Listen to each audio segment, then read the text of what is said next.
70.8. Le musée pour l'océan aux ateliers des Capucins à Brest vous présente le Café de la Marine.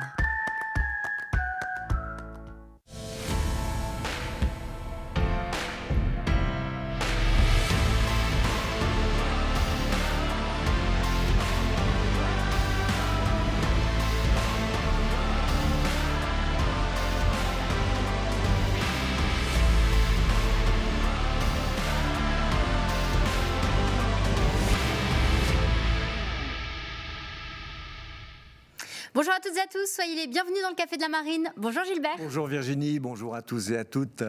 Cette semaine, nous allons vous parler des Jeux et de l'équipe de France de voile, alors que l'horloge olympique égrène les jours jusqu'au départ des régates à Marseille qui débuteront le 28 juillet. Nous allons vous parler des 14 athlètes qui défendront les chances de médailles françaises.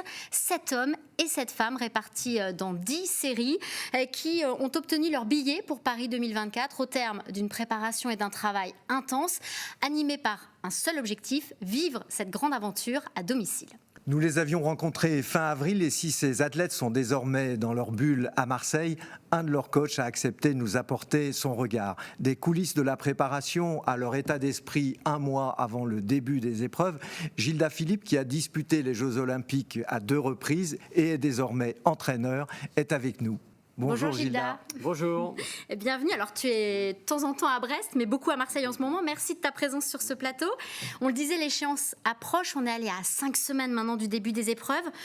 Tu t'occupes de Camille Lecointre et Jérémy Millon en 4,70. On va en parler. La tension monte doucement pour les athlètes, forcément. Pour les entraîneurs aussi, ça commence à monter. Oui, je pense que c'est un peu la même chose, de toute façon, que ce soit d'un côté ou de l'autre. En fait, le côté entraîneur, on est là pour organiser un peu les choses, mais on ne peut pas s'empêcher aussi de penser un minimum au résultat final. Donc forcément, la tension monte un petit peu aussi de mon côté.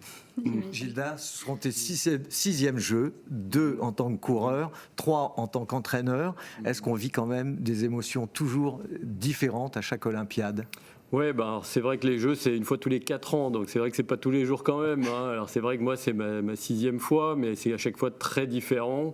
Et je dirais même, pour accompagner Camille déjà pour sa 4e Olympiade d'affilée, à chaque fois c'est complètement différent. Même elle a évolué depuis le début. Au début, elle a commencé, on va dire, sans expérience olympique, ensuite avec une médaille autour du cou, et maintenant en plus avec 2 enfants et une médaille d'or, espérons-le, qui leur tend les bras.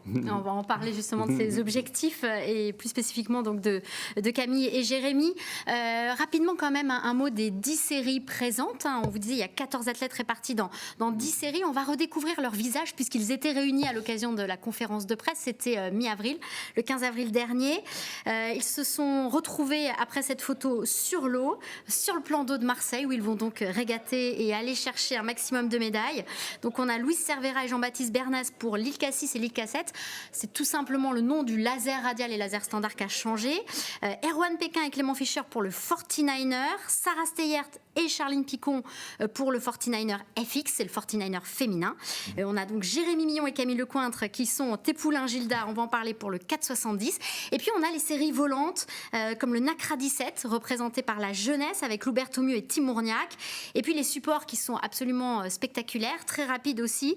Eloane Noisman et Nicolas Goyard en IQ Foil et Lauriane Nolo et Axel Mazella pour le Kite Foil. Ce sont de nouvelles disciplines et il faut quand même préciser que ça a été un sacré pari d'arriver à faire ces images et à les avoir tous à peu près en même temps. C'était un petit peu la blague entre les kiteux et puis les laséristes de se dire on va réussir à être sur le même plan parce que voilà, évidemment ces supports vont pas à la même vitesse, on en parlera. Bravo aux photographes et aux vidéastes. Alors Gilda, on voit ce plan d'eau de Marseille qui est quand même assez exceptionnel, mais c'est un plan d'eau complexe. Cela fait quand même quelques mois maintenant que vous en explorez toutes les subtilités. Dis-nous un peu quelles sont les spécificités. Alors c'est vrai que c'est un plan d'eau assez atypique parce qu'il y a beaucoup de relief, il peut même y avoir du courant même s'il n'y a pas de marée, voilà, on peut avoir de la houle, de la mer, donc c'est, on va dire, tous les jours assez différent. Donc c'est vrai que nous on a la chance d'être à domicile, voilà, même si je ne suis pas local complètement. Tu t'es expatrié, voilà, tu es mais brestois, marseillais. On navigue quand même très très très régulièrement sur le plan d'eau, et d'ailleurs Camille et Jérémy habitent maintenant sur Marseille justement pour pouvoir profiter au maximum comme du plan d'eau. Donc c'est vrai qu'on en a fait le tour régulièrement. Il y a une super base nautique en tout cas, voilà, ça fait un super outil de travail. Mais c'est vrai que par rapport à les différents Jeux Olympiques que j'ai faits, c'est vrai que cette base est vraiment à l'échelle de l'événement, quoi. C'est vraiment tout est organisé pour que ce soit vraiment des super beaux jeux, quoi. Donc, Alors, juste un détail quand tu dis pardon, il y a du relief, il faut bien expliquer et bien comprendre que le relief ça perturbe le vent, donc ça fait ce qu'on appelle des effets de site, ce qui rend ça complexe parce que ça répond pas vraiment à des lois ou voilà, il faut savoir comment le vent se comporte selon le relief aussi à certains endroits. Voilà, donc ce qu'on appelle les effets de site, donc le vent qui vient taper un relief et puis nous derrière voilà, on bénéficie plus ou moins de ces effets, quoi. Et c'est vrai que tous les jours c'est un peu différent, donc de par voilà, la complexité des différents phénomènes, il faut aller tous les jours vérifier quand même tous ces petits phénomènes avec lesquels on joue. Donc voilà, c'est ça le nerf de la guerre pour être un bon tacticien derrière. Alors Gilda, toi tu as fait les Jeux d'abord avec Tanguy Cariou à Sydney en 2000, puis en 2004 à Athènes avec Nicolas Lebert. Tu as ensuite connu cette expérience olympique dans la peau d'un entraîneur, mais encore jamais justement en France. Qu'est-ce que cela représente de vivre les Jeux à domicile ? Je me suis pas mal posé de questions avant de reprendre une Olympiade ou non, parce que c'est vrai que c'est quand même du temps, c'est un engagement important. Donc c'est vrai que quand on m'a proposé de repartir pour Paris, forcément c'est compliqué de dire non, hein. C'est vrai que les Jeux à domicile, c'est en 1900, donc ça commence à dater. Du coup, voilà, c'était difficile de renoncer à ça. De plus, l'aventure avec Camille et Jérémy, voilà, c'était une obligation d'y aller. De ne pas lâcher. Ouais. Alors on va se concentrer sur quelques séries dans ce café et notamment le 49er qui est un petit bateau extrêmement exigeant, extrêmement rapide aussi. Il y a un binôme féminin, un binôme masculin. Nous on va s'intéresser ici aux femmes avec le binôme Rochelet composé de Charline Picon et de Sarah Steyert. Charline, vous la connaissez, elle a été médaillée d'or à Rio avant de donner naissance à sa fille. Elle est ensuite revenue au meilleur niveau pour aller chercher l'argent à Tokyo sur la planche RSX qui est son support au départ de prédilection. Mais c'est un support qui a laissé la place à l'IQ Foil et donc notamment pour des raisons de gabarit, Charline a décidé de repartir à zéro et de changer de support en allant donc sur le 49er FX où elle a retrouvé Sarah Steyert qui est une ancienne lasériste qui avait fait elle déjà du 49er. Elle a été Sarah 5e en laser radial à Pékin, 6e en 49er FX à Rio et elle avait décidé de raccrocher pour se consacrer à ses 2 enfants, à sa carrière d'institutrice, avant que Charline ne la sollicite. On lui a demandé du coup qu'est-ce qui l'a convaincue de revenir, de repartir, et écoutez sa réponse. C'est vrai que les Jeux à la maison déjà m'ont convaincue, parce que c'est quand même quelque chose en plus, et puis avec toute l'organisation que ça demande d'être maman, je trouvais que c'était plus facile. C'est vrai qu'après Rio, j'étais un peu fatiguée de toutes ces préparations olympiques et j'avais besoin d'une pause. Et puis, une fois ma deuxième petite fille arrivée, je crois que j'avais besoin de retrouver la femme que j'étais avant d'être maman. Parce que c'est vrai qu'en tant que maman, on fait quand même plein de sacrifices, ne serait-ce que d'être maman. Finalement, on s'oublie un peu personnellement. Et donc, retrouver cette vie-là, c'était important pour moi. Et puis, il y a plein de choses qui m'ont motivée. Voilà, comme vous l'avez dit, j'ai fait 5e, j'ai fait 6e à Rio. La médaille, je ne l'ai pas eue. Et Charline ayant eu 2 médailles, allons-y, quoi. C'est bon binôme, peut-être que c'est bon binôme, quoi. C'est parti, banco. Ouais, c'est un sacré pari quand même, Gilda, de changer de support. Surtout, tu connais cette problématique avec Camille, mais surtout en ayant fait une pause maternité, revenir au meilleur niveau. Quel est ton regard, toi, sur les chances de Charline et Sarah et sur en tout cas leur performance ? Ouais, donc Charline et Sarah, donc voilà, comme beaucoup d'équipages, n'ont pas eu beaucoup de temps pour se préparer, parce qu'il ne faut pas oublier que cette Olympiade a été écourtée, que 3 ans au lieu de 4, donc forcément c'est un peu plus compliqué. Maintenant, Sarah a quand même une super expérience en FX. Charline, elle a tout ce qu'on connaît d'elle, donc voilà, donc réellement, c'est des filles qui sont super fortes. Elles l'ont prouvé là en faisant un podium au championnat d'Europe. Techniquement, donc elles ont un peu de boulot encore, donc espérons qu'elles arrivent à le combler dans le mois qui arrive. Mais après, je pense que sur une expérience comme elles ont des JO, faut pas oublier que les Jeux, c'est une bonne partie de mental surtout. Donc elles sont capables de faire la différence aussi là-dessus, quoi. Alors Sarah et Charline, elles ont su revenir et aller chercher cette sélection après avoir chacune expérimenté la maternité. Comment concilier la vie de maman et la vie d'athlète? C'est un vrai défi dont nous parle Charline.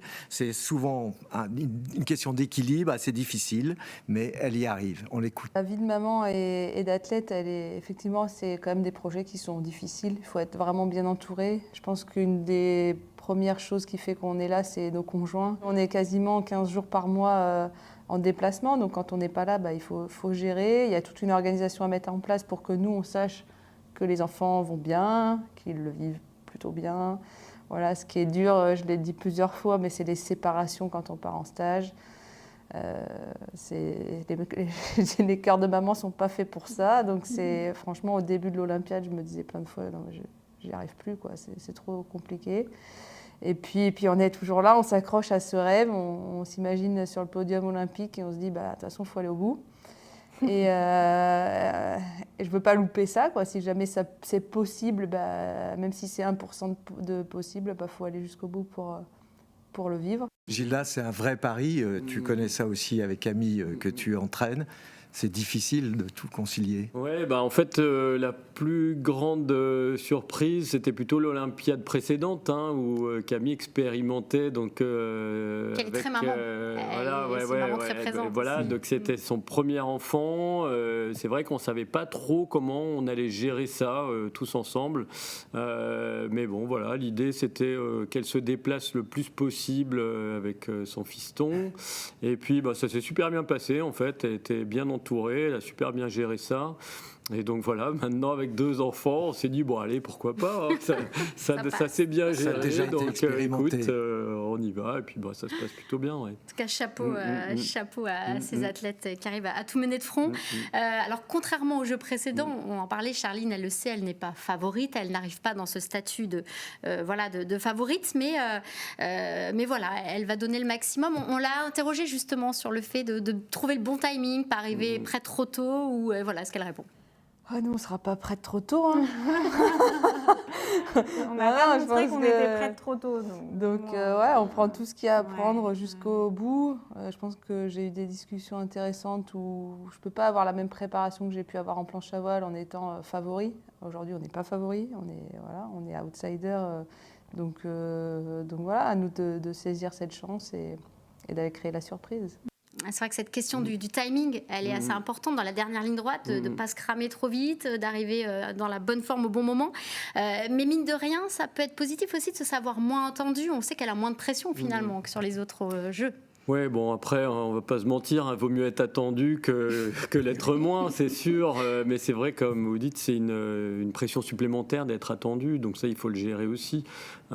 Sarah et Charline, comme je disais tout à l'heure, elles ont quand même une expérience de dingue. Donc voilà, réellement, elles n'ont peut-être pas le niveau technique des meilleures aujourd'hui dans certaines conditions, mais psychologiquement, elles sont très très bien armées.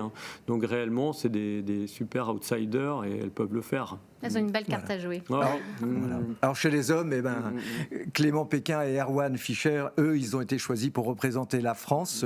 Ils avaient créé la surprise en remportant les championnats du monde en mars dernier. Ils avaient déjà raflé l'argent au test event en 2023. Donc eux, ils seront sans doute très attendus.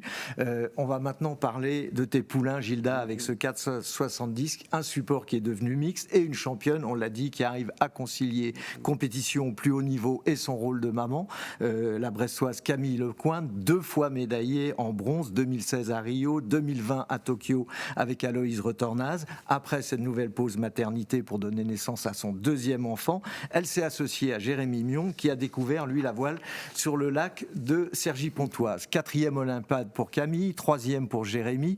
Ce duo d'expérience qui a remporté le test event à Marseille en 2023, puis plus récemment le Trofeo Princesse Sofia, puis la SOF, fait partie des favoris. Comment aborde-t-il ces jeux? On écoute Jérémy Mion. On n'est pas blasé du tout, mais on a déjà fait plusieurs fois les jeux avec Camille et vraiment, quand on est reparti ensemble, on s'est dit que c'était vraiment pour essayer d'aller décrocher une médaille d'or. Donc il nous reste quelques semaines pour se préparer à ça. Il y en a qui décomptent les jours et tout, on peut dire même quelques jours. Mais on a encore quand même l'occasion de naviguer sur la Coupe du Monde de hier et après sur le Championnat d'Europe avant de revenir à Marseille pour se confronter à nos adversaires juste ici en entraînement entre guillemets. Donc on a encore un peu de temps pour bosser et on a quand même pas mal de trucs à faire encore. Un peu sur notre fin après le championnat du monde, où on termine 6e. En plus on n'a pas pu faire la medal race le dernier jour parce qu'il y a eu trop de vent. Donc on était un peu sur notre fin parce que cet hiver on avait l'impression d'avoir progressé en vitesse et on n'a pas pu le montrer sur ce championnat du monde.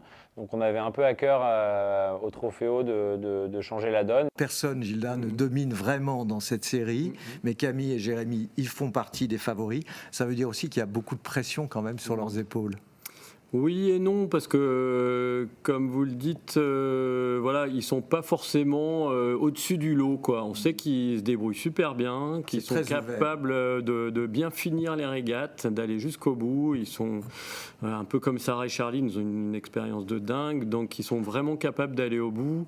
Et techniquement, ils ne sont pas encore parfaits, mais voilà, on approche quand même quelque chose qui est quand même pas mal du tout, hein. Mais par contre, psychologiquement, ils ont un petit cran au-dessus de certains, parce qu'ils sont en confiance de ce qu'ils savent faire, quoi. Et bon, depuis ce reportage-là, bon, ils ont quand même donc remporté les 2 dernières épreuves de World Cup et 3e au championnat d'Europe. Donc voilà, sans être vraiment au-dessus du lot, mais finalement, ils se retrouvent toujours sur le podium. Donc, ils sont toujours bien on va croiser les doigts pour que ça continue comme ça. Ils ont d'excellents résultats, ils viennent quand même chercher l'or, on ne va pas se mentir. Et malgré tout, ils ont beaucoup d'humilité aussi, et ça, c'est intéressant, c'est une force. On écoute Jérémy Millon, justement. Ça marque les esprits, nous ça marque notre esprit parce que la Fédé avait quand même annoncé que c'était un événement phare de l'année, donc nous c'était l'événement qu'on voulait remporter dans l'année, où on voulait en tout cas arriver à notre top niveau. Donc de nous être prouvé à nous-mêmes qu'on était capable de mettre un objectif en avant et de le remporter, c'était vraiment génial. Je pense que nos adversaires, ça leur a aussi envoyé un petit message pour leur dire qu'ici c'était chez nous et que ça allait se passer comme ça. Voilà, après on est quand même très lucide, et l'année dernière quand on l'a remporté, tout le monde nous disait « Ah mais vous sautez pas de joie et tout ». Alors si on était très contents, mais on sait que c'est pas parce qu'on le gagne le test event qu'on va remporter les jeux, et comme c'est vraiment notre objectif, on reste humble et concentré.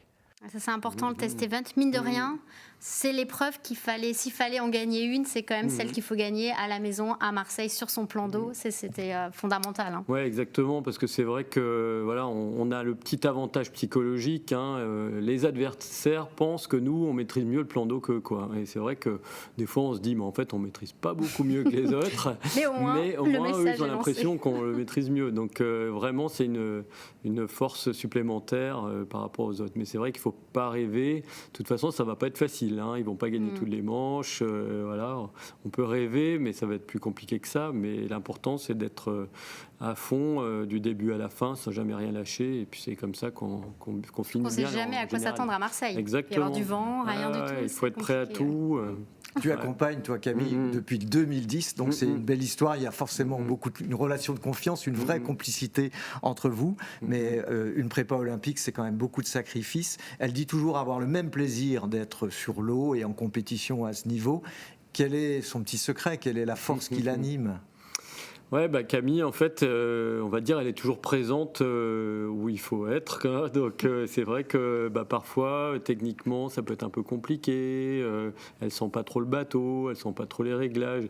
Mais en fin de compte, sur la régate, elle est toujours là.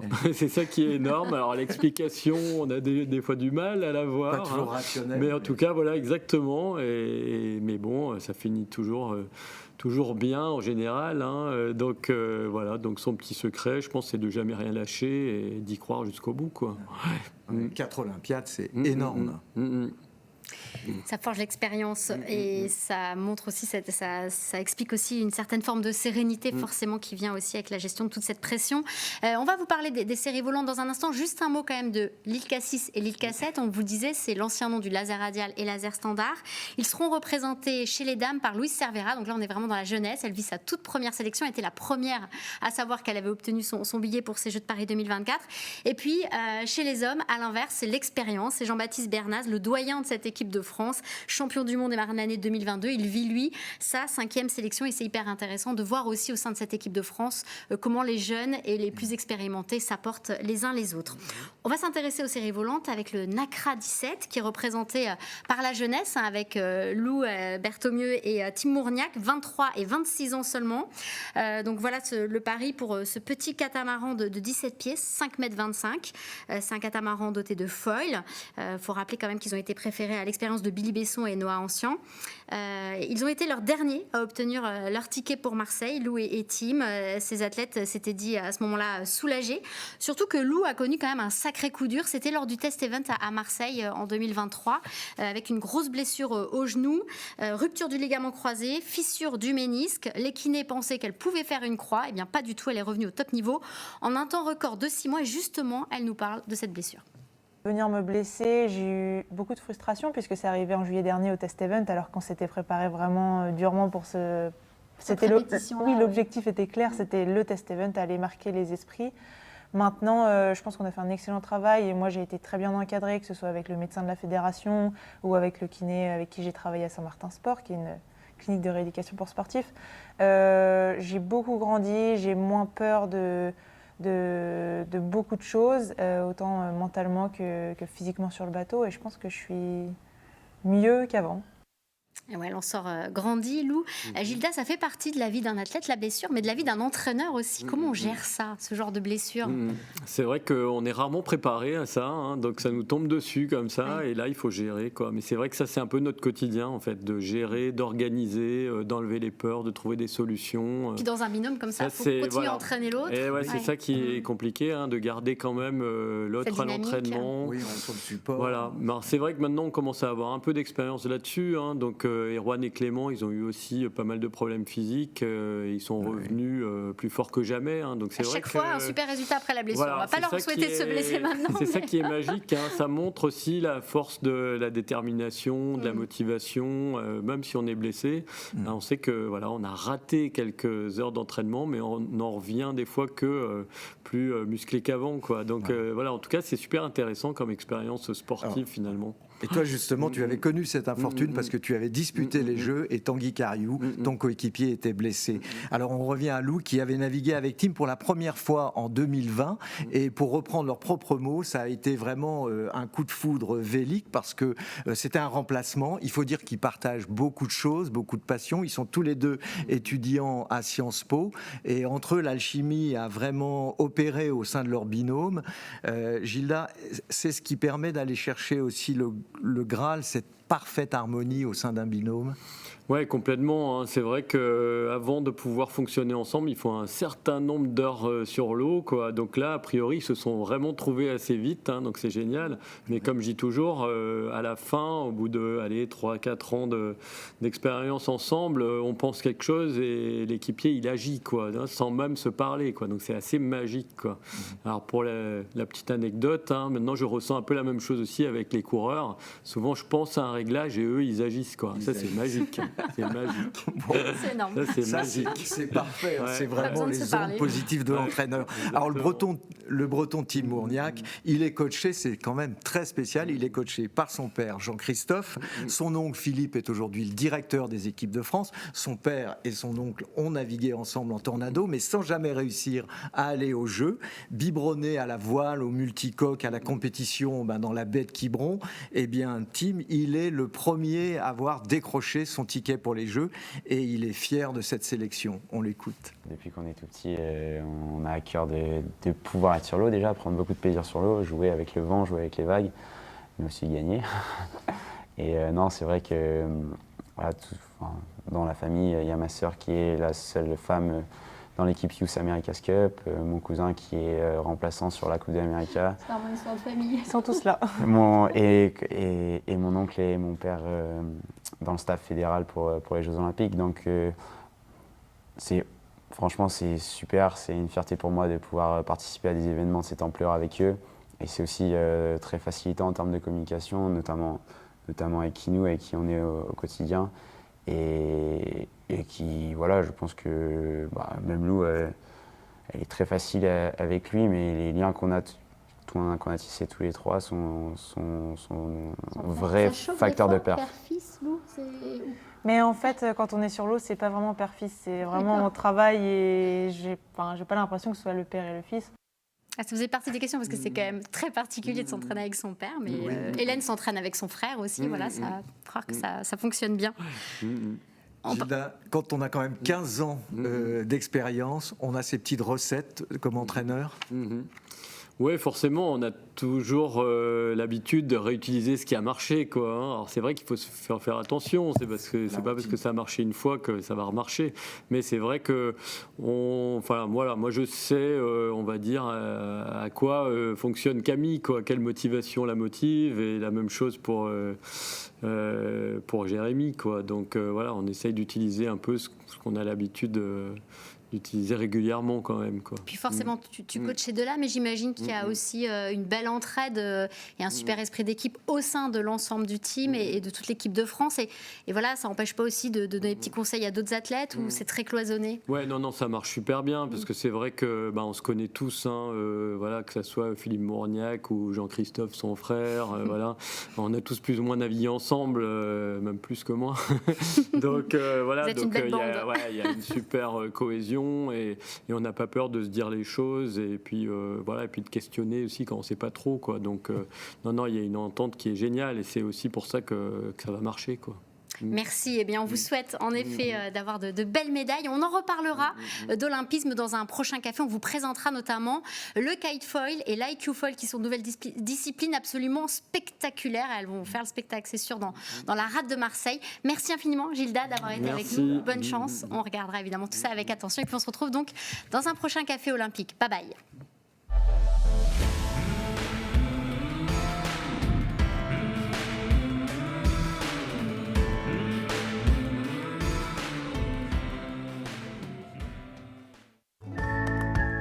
Ce programme vous a été présenté par 70.8, Musée pour l'océan aux Ateliers des Capucins à Brest.